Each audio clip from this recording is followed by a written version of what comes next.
So to me, this is a level where people will be shorting, risking off the high, looking for that play down. So that's exactly where I'm looking to trade into. And I'm buying around the flip. And where am I targeting? All the way back up to 4,100, previous daily highs, and then this CPI high to the left. And it ended up having an absolutely beautiful push all the way up into the highs.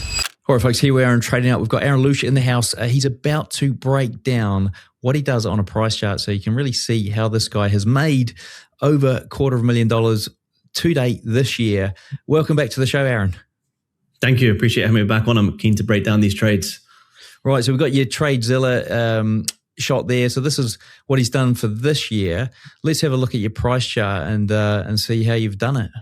Absolutely. Let me share my screen. Hey folks, what a view behind me. I'm at Black Bull Markets headquarters here in Auckland, New Zealand. Speaking of views, you can get TradingView paid plans for free at Black Bull Markets, saving you up to $600 a year. That's right, get either the Essential, Plus or Premium plans absolutely free, and all you need to do is trade from one lot a month at Black Bull Markets. And you can also get a 100% deposit bonus for your first deposit up to $1,000. All you need to do is click the Trading Nut link in the description below.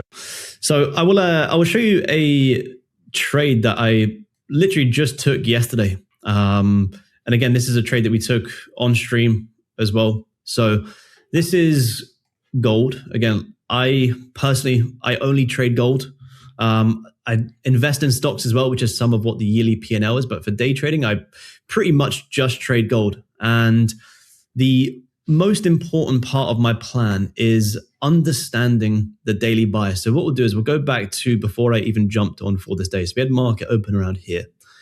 And if I just hide this off for a second, one thing that I love to see on gold is a clear daily bias. And what do I mean when I say a clear daily bias? For example, here, when you tag lows, you close bullish on Friday. Me coming onto the charts on Monday, do I want to be a buyer or seller? Well, Friday, you just tag lows and you close bullish or weekly support. I want to be a buyer. So when I drop down to the lower time frame on this day, I'm only looking for long setups. I have zero desire to short. It's not to say shorts can't happen, but it's more so just to say that that's just simply not my trade. So when we came onto the charts on Wednesday, Tuesday had this huge breakout, massive breakout on gold, broke back above some major levels, bounced off huge weekly support. And we pushed up with about a 870 pip push. So again, for me coming onto the charts on Wednesday, I asked myself, before I even drop down to the lower time frame, do I want to be a buyer or seller? I absolutely only want to be a buyer. And like I say, it's not to say shorts and pullbacks can't happen. It's more so just to say that I won't short that pullback. I'll let the pullback happen and then I'll look for longs, because I used to go on my charts, jump straight down to the 5 minute, and then I'd be selling and then buying and then selling. And before you know it, I've taken 10 plus trades for the day in complete randomness. But when I jump onto the charts yesterday and Tuesday closed very bullish, fantastic. What am I looking for on Wednesday? I'm looking for longs all the way back up into highs and back up into some levels here to the left as well. Now, one thing I love to use, and one thing that gold loves to do time and time and time again, you can see I have it marked out here, is gold loves to come down and tag lows before having that push up. Here, tag lows, have that huge reversal. And again, same thing to the highs. What does it love to do? It loves to trap in early sellers before having that huge move. So for me, you can kind of see here yesterday, this was CPI high from the 14th of July. And again, this is a much higher time frame outlook, but it's still in and out from the same day. And my kind of thought process is I'm imagining a lot of people would be shorting here and risking off the high, looking for price to do something like this. And again, when I say people, I mean my younger self. Why? Because I would always be the one who would get stopped out before the markets have that real move. And that's essentially what my direction is for the day. I'm looking to identify these liquidity levels. And one thing people do with liquidity is they wait for price to get up into here and then they try and short. Well, what I like to do is if I've got a bullish daily bias, I've got a target up here. I've also got 4,100, which is nice psychological level.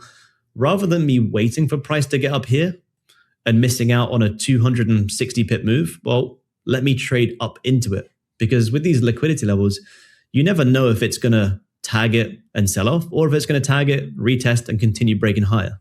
So my thought process is, if I can trade into this high, then whatever happens above here, I don't really care. I've got my trade, I've made my money, I'm done. Whatever happens above this high, who cares? I'm out. So that's the foundations, is clear daily bias, which is bullish. Cool. Do I have liquidity targets to trade into? Yes. I have previous daily highs here, which could be a level to maybe manage my trade, because it could be a reversal. And I also have CPI here, where price never really re-grabbed the highs before selling off. So all I'm looking for is a long setup. Now, what's a long setup for me? It could be a morning star, which is this right here, or it could be a fake out. And a fake out for me is where you close bearish and close straight back above. Here, close bearish, straight back above. That's a great fake out confirmation. So that's all I'm looking for. And again, this trade was taken just yesterday as well. So if I skip it across, it did happen quite fast. You can see here, if I just drop down just to show you again, this wasn't taken on the 5 minute, but just to show you, this again is the exact same thing where you have your resistance, but you haven't grabbed the highs. So to me, this is a level where people will be shorting, risking off the high, looking for that play down. So that's exactly where I'm looking to trade into. And same thing to lows. The more you reject off support without grabbing the lows, what does gold love to do? Tags the lows, squeezes out any early buys before then coming for the sellers. So it's going to skip it fast, but the 5 minute basically came down at the open of the hour. Where are we here? Let's skip on a little bit. Like this, you can kind of see gold's just in a little bit of a range here. So here's the highs of the range, here's the lows. In the middle, my job is to do absolutely nothing, because in the middle of range, I don't know what price is going to do, nor do I really care to try and predict. I just want to let the market show me their cards and then simply follow it. So just skip it forward. You're ranging. Again, this is where everyone gets chopped up. They try and go long and they try and go short. When in reality, if the markets are ranging and there's no volume, I always say to myself, you know what? If the markets don't know where they're going, well, I absolutely don't. So let the markets come to me.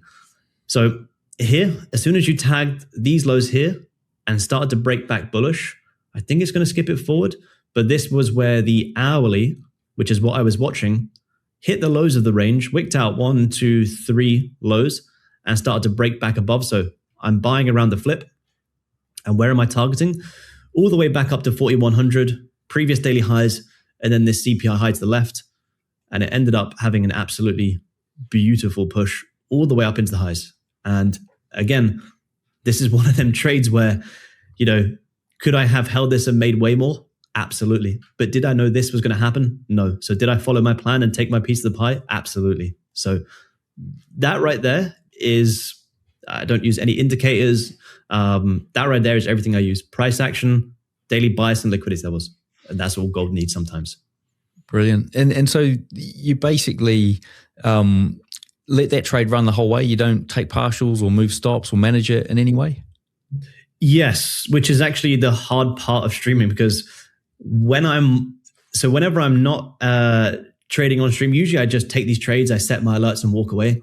But when I'm watching them live, I do like to manage and move my stops. So I'm kind of thinking here yesterday, I think I took some partials off at this level. Why? Because this is previous daily highs. So at previous daily highs, there's potential for reversals. So as soon as we hit these daily highs, I'm already bringing my stops to break even, because these liquidity levels are also potential reversal regions, and maybe even taking a little bit off the table.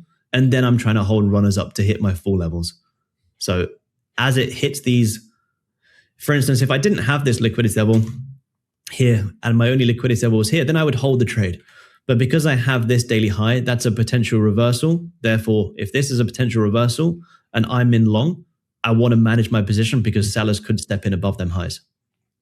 And so the times that you don't do that, I mean, like when you're not on stream, what's the, how often would you get like a rejection there and it'll come back and stop you out? Or would you even still manage it sometimes?